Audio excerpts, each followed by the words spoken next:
ونستعينه ونستغفره ونؤمن به ونتوكل عليه ونعوذ بالله من شرور أنفسنا ومن سيئات أعمالنا من يهده الله فلا مضل له ومن يضلله فلا هادي له ونشهد أن لا إله إلا الله وحده لا شريك له ونشهد أن سيدنا وسندنا ونبينا ومولانا محمدا عبده ورسوله أما بعد فأعوذ بالله من الشيطان الرجيم بسم الله الرحمن الرحيم خذ العفو وأمر بالعرف وأعرض عن الجاهلين صدق الله العظيم۔ معزز سامعین کرام، عزیز ساتھی و بزرگوں دوستوں، قرآن کریم میں اللہ رب العزت نے بے شمار مقامات پر اچھے اخلاق کی تعلیم دی ہے، اور نبی رحمت صلی اللہ علیہ وسلم کے سلسلے میں ارشاد فرمایا اِنَّكَ لَعَلَىٰ خُلُقٍ عَظِيمٍ، کہ آپ اخلاق کے اعلیٰ پیمانے پر فائز ہیں۔ اسی طرح ایک موقع پر ارشاد فرمایا خُذِ الْعَفْوَ وَأْمُرْ بِالْعُرْفِ وَأَعْرِضْ عَنِ الْجَاهِلِينَ، آپ معافی کو اختیار کیجئے اور اچھی باتوں کا حکم کیجئے اور جاہلوں سے اعراض کیجئے۔ اسی طرح ایک موقع پر اللہ رب العزت نے ارشاد فرمایا وَاصْبِرْ عَلَىٰ مَا أَصَابَكَ، جو کچھ تکلیفیں مصیبتیں آپ کو پہنچے اس پہ آپ صبر کیجئے، کیونکہ یہ ہمت کے کاموں میں سے۔ اسی طرح غزوہ احد میں نبی رحمت صلی اللہ علیہ وسلم نے صحابہ کرام کو اور ان کی ایک جماعت کو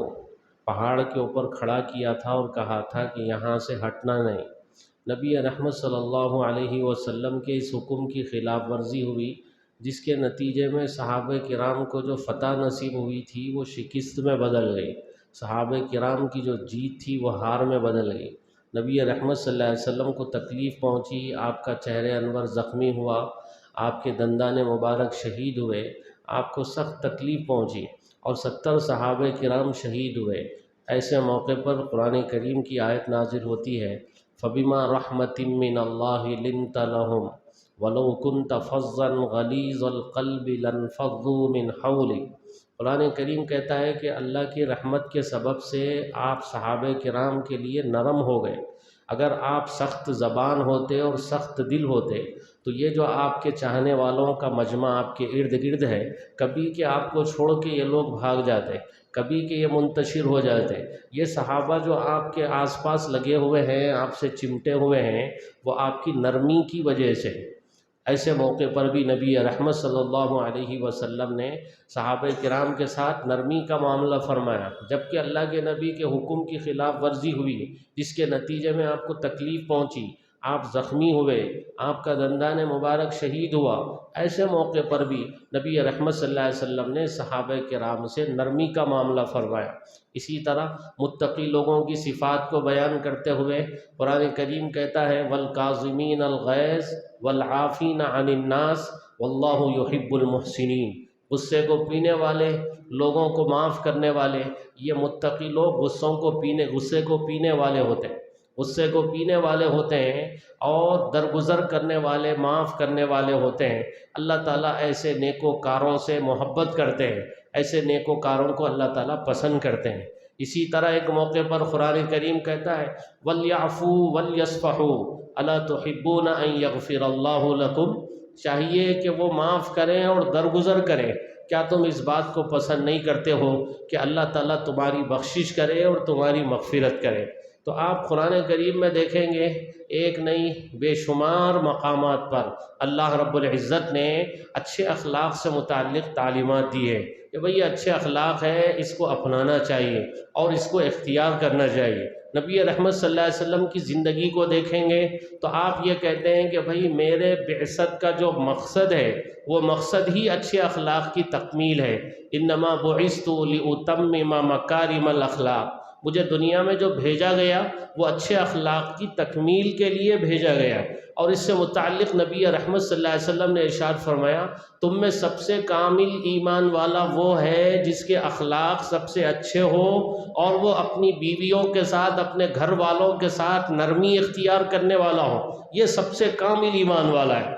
اسی طرح ایک موقع پر آپ نے ارشاد فرمایا، تم سارے لوگوں میں مجھے سب سے زیادہ محبوب اور قیامت کے دن مجھ سے سب سے زیادہ قریب بیٹھنے والا وہ ہوگا جس کے اخلاق سب سے اچھے ہو، جس کے اخلاق سب سے اچھے ہوں۔ اور آپ نے ارشاد فرمایا، ترازو کے پلڑے میں سب سے وزنی اور بھاری جو عمل ہے وہ اچھے اخلاق والا ہے، سب سے وزنی، ترازو کے پلڑے کو جھکانے والا۔ اور ترازو کے پلڑے میں سب سے زیادہ وزنی اور بھاری اگر کوئی عمل ہے تو وہ اچھے اخلاق والے اعمال ہیں جو ترازو کے پلڑے کو جھکانے والے ہیں۔ اور آپ نے یہاں تک ارشاد فرمایا، آدمی اپنے اچھے اخلاق کی وجہ سے راتوں کو عبادت کرنے والے اور دن کو روزہ رکھنے والے کا درجہ اور اس کا مقام حاصل کر لیتا ہے۔ جو بندہ راتوں کو عبادت کرتا ہے، دن کو روزے رکھتا ہے، اس کو جو مقام و مرتبہ ملنے والا ہے وہ مقام و مرتبہ ملے گا اس بندے کو جو اپنے اخلاق کو اچھا بنائے۔ نبی رحمت صلی اللہ علیہ وسلم نے اسی وجہ سے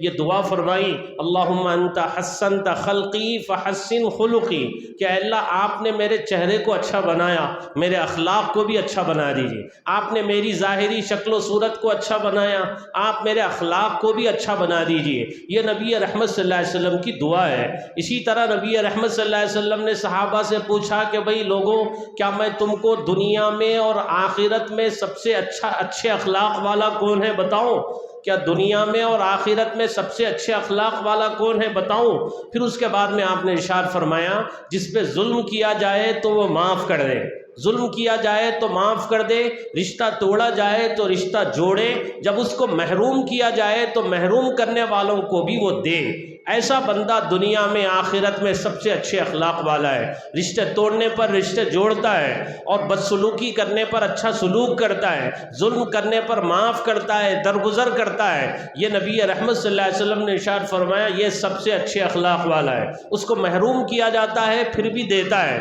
یہ سب سے اچھے اخلاق والا ہے۔ اسی طرح آپ علیہ الصلوۃ والسلام نے ایک دعا مانی، اللہم انی اعوذ بک من منکر الاخلاق والاعمال والاہواء، کہ اللہ میں آپ کی پناہ مانگتا ہوں برے اخلاق سے، برے اعمال سے اور بری خواہشات سے۔ یہ نبی رحمت صلی اللہ علیہ وسلم کی دعا ہے کہ اللہ میں آپ سے پناہ مانگتا ہوں، آپ کی پناہ مانگتا ہوں، میں آپ کی پناہ مانگتا ہوں برے اخلاق سے، برے اعمال سے اور بری خواہشات سے۔ یہ نبی رحمت صلی اللہ علیہ وسلم کی دعائیں ہیں اور یہ نبی رحمت صلی اللہ علیہ وسلم کی تعلیمات ہیں، اور یہ قرآن کریم کی آیتیں ہیں جو آپ کے سامنے پڑھ کے سنائی گئی اور بتائی گئی کہ یہ قرآن کریم اچھے اخلاق کی تعلیم دیتا ہے۔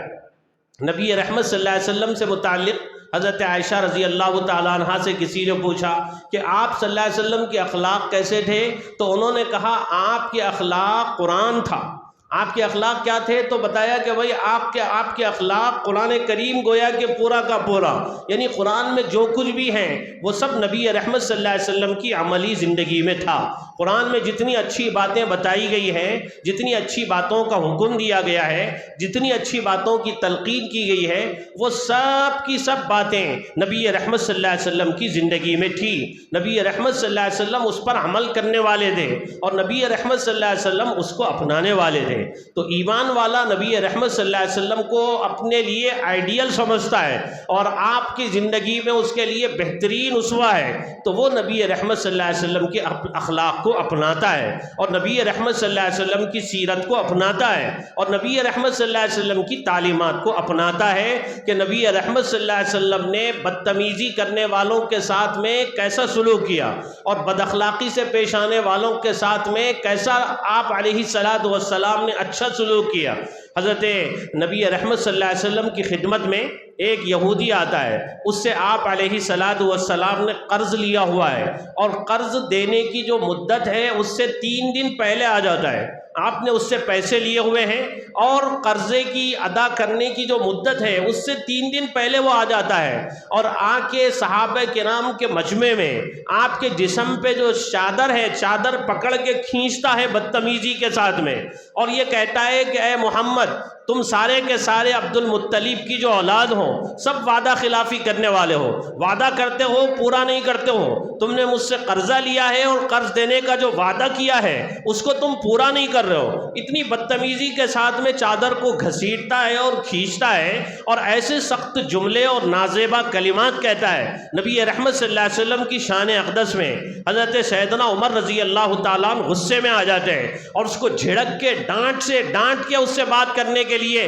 آگے بڑھتے ہیں۔ اللہ کے نبی اجازت دیجئے کہ اس کی گردن مار دو، کہ آپ کے ساتھ یہ کیسا سلوک کر رہا ہے۔ نبی رحمت صلی اللہ علیہ وسلم نے ارشاد فرمایا عمر تمہارا یہ سلوک صحیح نہیں ہے، اس کے ساتھ اور میرے ساتھ تم کو جو سلوک کرنا چاہیے تھا وہ یہ تھا، مجھ کو تم یہ نصیحت کرتے کہ اللہ کے نبی جب آپ نے اس سے قرضہ لے لیا ہے تو اس کو قرضہ دے دو، تم مجھ کو یہ نصیحت کرنا چاہیے تھا اور اس بندے کو بتانا چاہیے تھا کہ تم نبی سے قرضہ مانگ رہے ہو تو ڈھنگ سے مانگو، نرمی سے مانگو، صحیح طریقے سے مانگو، مانگنے کا یہ طریقہ نہیں ہوتا ہے، تو اس کو قرضہ مانگنے کا طریقہ تم بتا دے کہ نرمی سے قرضہ وصول کرو۔ اور مجھے یہ کہتے ہیں کہ بھائی اللہ کے نبی جب آپ نے اس سے وعدہ کیا ہے تو وعدہ پورا کیجئے، یہ کہنے کے بجائے تم غصے میں آ رہے ہو، یہ کہنے کے بجائے تم اس کو جھڑکنا چاہتے ہو، یہ کہنے کے بجائے تم اس کو مارنا چاہتے ہو۔ اس بیچارے کو تکلیف پہنچی ہے اس لیے اس کا قرضہ ادا کرو، تکلیف پہنچنے کی وجہ سے 20 سا زیادہ اس کو دے دو اور تاکہ اس کی تکلیف دور ہو، اس کی پریشانی دور ہو۔ تو جب یہ بات نبی رحمت صلی اللہ علیہ وسلم نے حضرت عمر سے کہی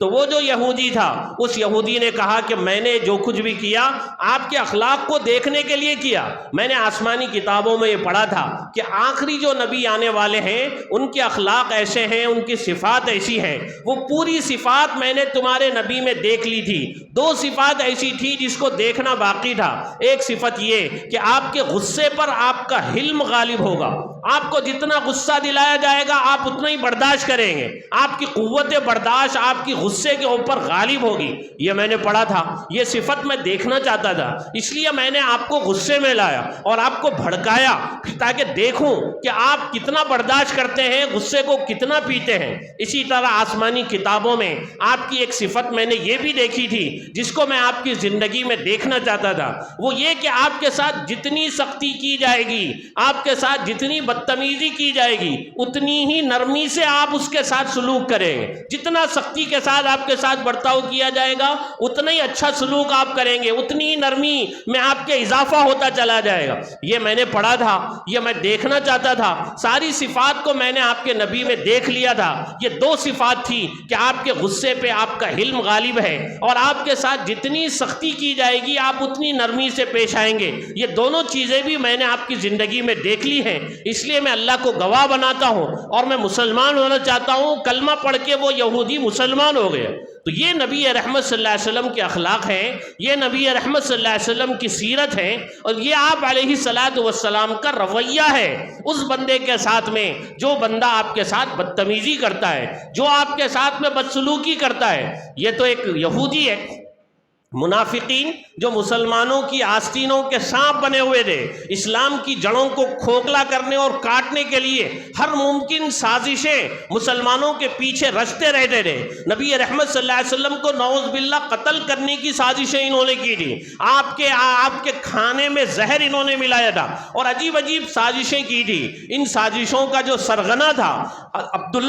عبداللہ ابن ابی تھا، یہ منافقین کا سردار تھا۔ اس نے کوئی موقع ایسا ہاتھ سے جانے نہیں دیا نبی رحمت صلی اللہ علیہ وسلم سے بدلہ لینے کا۔ عین جنگ کے میدان میں جبکہ مسلمانوں کو فوجیوں کی ضرورت ہے، 300 لوگوں کو لے کے واپس چلے جاتا ہے تاکہ مسلمانوں کے حوصلے پست ہو جائے اور مسلمانوں کی ہمتیں پست ہو جائے۔ ایسا بدتمیزی کرنے والا، عجیب عجیب جملے بولنے والا نبی رحمت صلی اللہ علیہ وسلم کی زوج مطہرہ حضرت عائشہ رضی اللہ تعالی عنہا پہ تہمت تہمت لگانے والا اور اس کو آگے پھیلانے والا اور لوگوں کے کانوں میں اس بات کو ڈالنے والا اور لوگوں کے ذہنوں کو خراب کرنے والا اور نبی رحمت صلی اللہ علیہ وسلم کو سخت سے سخت تکلیف پہنچانے والا یہ عبداللہ ابن ابی ہے، منافقین کا سردار ہے۔ اس نے کوئی موقع ہاتھ سے جانے نہیں دیا نبی رحمت صلی اللہ علیہ وسلم کو تکلیف پہنچانے کا، لیکن جب اس کا انتقال ہوتا ہے تو اس کا جو بیٹا ہے وہ مسلمان ہے، اس مسلمان بیٹے کی دلجوئی کے لیے نبی رحمت صلی اللہ علیہ وسلم نے اپنے جسم سے چادر اتار کے دے دی کہ بھئی عبداللہ ابن ابی کو یہ چادر پہنائی جائے اور اس کو کفن میں اس چادر میں اس کو کفنایا جائے اور اس کے بعد میں اس کو دفنایا جائے۔ یہاں تک کہ جنازہ پڑھانے کے لیے نبی رحمت صلی اللہ علیہ وسلم جاتے ہیں اور اس کی جنازے کی نماز بھی پڑھاتے ہیں ان کے بیٹے کی دلجوئی کے لیے۔ تو جس نے آپ علیہ السلام کو ایسی تکلیفیں پہنچائیں، آپ کی بیوی پہ تہمت لگائی، ایسے کے ساتھ نبی رحمت صلی اللہ علیہ وسلم کا یہ سلوک ہے۔ نبی رحمت صلی اللہ علیہ وسلم کی سیرت کو آپ دیکھیں گے، فتح مکہ کے موقع پہ سارے کے سارے جانی دشمن سامنے کھڑے ہیں، وہ لوگ بھی کھڑے ہیں جنہوں نے نبی رحمت صلی اللہ علیہ وسلم کے راستے میں کانٹے بچھائے تھے، آپ کے جسم اطہر پہ کچرا ڈالا تھا اور آپ علیہ السلام کے صحابہ کرام کو مکے کی گلیوں میں گھسیٹا تھا اور سخت سے سخت تکلیفیں پہنچائی تھی، وہ سارے کے سارے دشمن سامنے ہیں۔ 10,000 کا لشکر لے کے نبی رحمت صلی اللہ علیہ وسلم فاتحانہ شان کے ساتھ میں مکے میں داخل ہو رہے ہیں۔ ایسے موقع پہ ایک صحابی یہ کہتے ہیں الیوم یوم الملحمہ، آج تو قتل و خونریزی کا دن ہے، آج بدلے کا دن ہے۔ انہوں نے ہم کو ستایا تھا، مکے سے نکالا تھا، اپنے وطن سے نکلنے پہ مجبور کیا تھا، آج ہم ان سے بدلہ لیں گے، آج ہم ان سے انتقام لیں گے۔ یہ ایک صحابی کی زبان سے یہ نعرہ نکل گیا۔ نبی رحمت صلی اللہ علیہ وسلم نے کہا کہ بھائی نعرہ بدل دو، یہ نعرہ صحیح نہیں ہے، یہ نعرہ لگاؤ الیوم یوم المرحمہ، آج تو رحم و کرم کا دن ہے، آج کسی سے کوئی بدلہ نہیں لیا جائے گا، آج سب کو معاف کیا جائے گا۔ نبی رحمت صلی اللہ علیہ وسلم مکے میں داخل ہوتے ہیں اور یہ اعلان کرتے ہیں کہ جو ابو سفیان کے گھر میں داخل ہو جائے اس کو امن ہے، جبکہ یہ ابو سفیان وہ ہے جنہوں نے مسلمانوں کے خلاف جنگیں لڑی ہیں، غزوہ بدر میں مسلمانوں کے خلاف آئے، غزوہ احد میں مسلمانوں کے خلاف آئے، مسلمانوں کے دشمن ہیں، مسلمانوں کے خلاف جنگیں لڑی ہیں۔ نبی رحمت صلی اللہ علیہ وسلم نے ارشاد فرمایا جو ابو سفیان کے گھر میں داخل ہو جائے اس کو امن ہے۔ ایسے دشمن کو بھی آپ معاف کرنے کے لیے تیار ہیں۔ ابو سفیان کی بیوی جو ہندہ ہے، آپ کے چہیتے چچا حضرت حمزہ رضی اللہ تعالیٰ عنہ کو شہید کروا کے،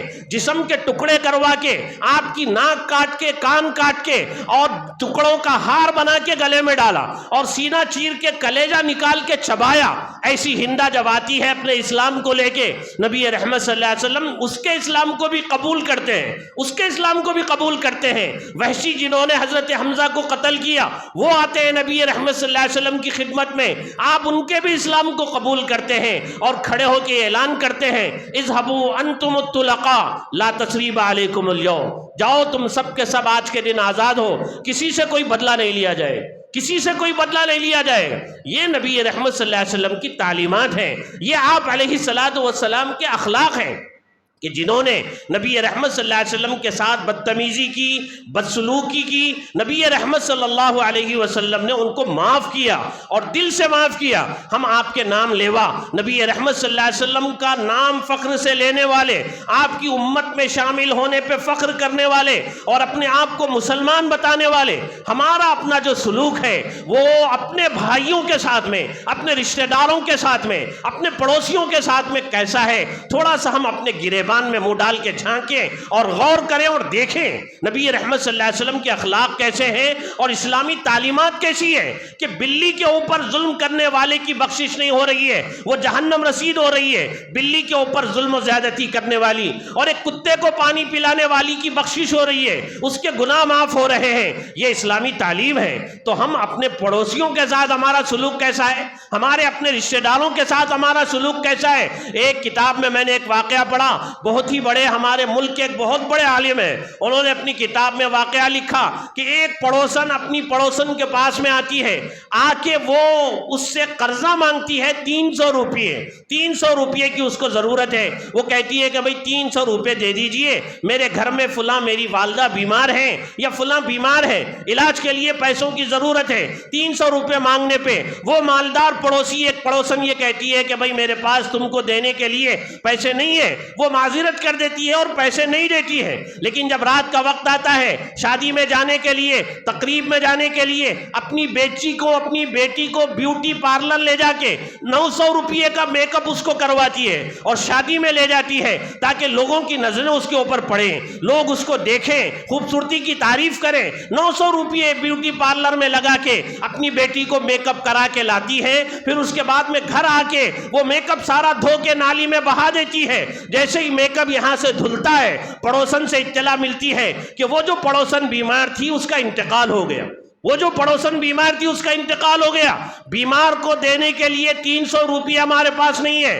فضولیات میں خرچ کرنے کے لیے لاکھوں روپیہ ہمارے پاس ہیں۔ ہماری شادیوں کو دیکھیے، ہماری تقریبات کو دیکھیے، ہماری رسومات کو دیکھیے، لاکھوں روپیہ لگائیں گے خواہشات پہ، لاکھوں روپیہ لگائیں گے فضولیات پہ، لاکھوں روپیہ لگائیں گے اللہ اس کے رسول کی نافرمانی میں، لیکن ایک بیمار کی مدد کے لیے، ایک رشتہ دار کی مدد کے لیے، ایک پڑوسی کی مدد کے لیے ہمارے پاس پیسہ نہیں ہے۔ پڑوسی کی شادی ہو رہی ہے، یہ بھی ہمارے اپنے شہر کا واقعہ ہے، ڈی جے لگا کے خوب شور مچایا جا رہا ہے، گانے گائے جا رہے ہیں، ڈانس کیا جا رہا ہے، ناچا جا رہا ہے۔ پڑوسی آ کے کہتا ہے میری والدہ کی طبیعت خراب ہو رہی ہے، یہ شور شرابہ تھوڑا سا کم کیا جائے، تو یہ کہا جاتا ہے کہ بھئی شادی بار بار تھوڑا ہی آتی ہے، یہ خوشی کا موقع ہے، ہم خوشی منانا چاہتے ہیں، ہم کو آزاد چھوڑا جائے۔ خوب شور ہے، شرابہ ہے، اس کی آوازوں سے اس کی طبیعت بگڑتی ہے، دواخانہ لے جایا جاتا ہے، اس بیچاری کا انتقال ہو جاتا ہے، لیکن ناچ گانا رکنے کا نام نہیں لیتا ہے۔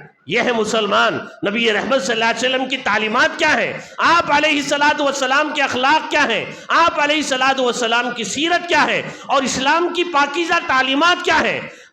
ہمارے اپنی زندگی میں دیکھیے کیسی ہم حرکتیں کر رہے ہیں جس کی وجہ سے اسلام کو بدنام کر رہے ہیں، مسلمان کو بدنام کر رہے ہیں، مسلمانوں کو بدنام کر رہے ہیں، اسلام کو بدنام کر رہے ہیں۔ میرے دوستو، یہ اسلامی تعلیم نہیں ہے۔ اسلامی تعلیمات میں یہ جو تعلیمات دی گئی ہیں کہ بھئی کسی جانور کے ساتھ تک بدسلوکی نہیں کرنا ہے، بدتمیزی سے پیش نہیں آنا ہے۔ انسان تو انسان ہے، وہ اشرف المخلوقات ہے، وہ آپ کا پڑوسی ہے تو اس کا مقام اور بڑھ جاتا ہے، وہ مسلمان ہے اس کا مقام اور بڑھ جاتا ہے، وہ رشتہ دار ہے اس کا مقام اور بڑھ جاتا ہے۔ سب کے ساتھ اچھا سلوک کرنا ہے، رشتہ توڑنے والوں کے ساتھ میں رشتہ جوڑنا ہے، بدتمیزی کرنے والوں کے ساتھ میں اچھا سلوک کرنا ہے۔ یہ اسلامی تعلیمات ہے۔ اللہ سے دعا ہے جو کچھ کہا گیا اس پر عمل کی توفیق نصیب فرمائے۔ آمین۔ وآخر دعوانا الحمدللہ رب العالمین۔